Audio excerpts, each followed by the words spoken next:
Ruts are these little holes that form in the trail. There's two reasons that ruts will form.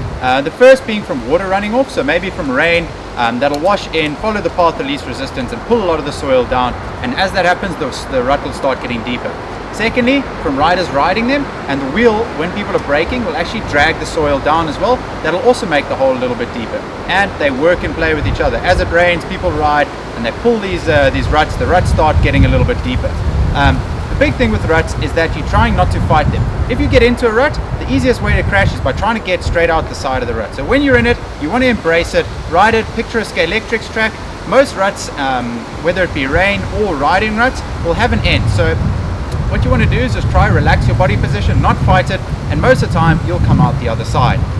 The more you can let your bike and feel comfortable with your bike moving around, especially involuntarily underneath you as the rut is kind of manipulating it, the easier it'll become. So just relax, most ruts will come to an end and you'll be able to ride straight out the other side. The biggest thing with ruts is that you don't want to fight what's happening in the rut. You don't want to be trying to get your wheel out the side of the rut when you're in the rut.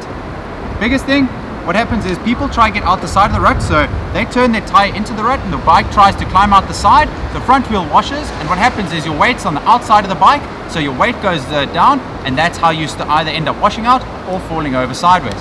With ruts, try stay in them, don't fight them. Most of the time they'll come to the end. Relax your body position, make sure that you're above the bike.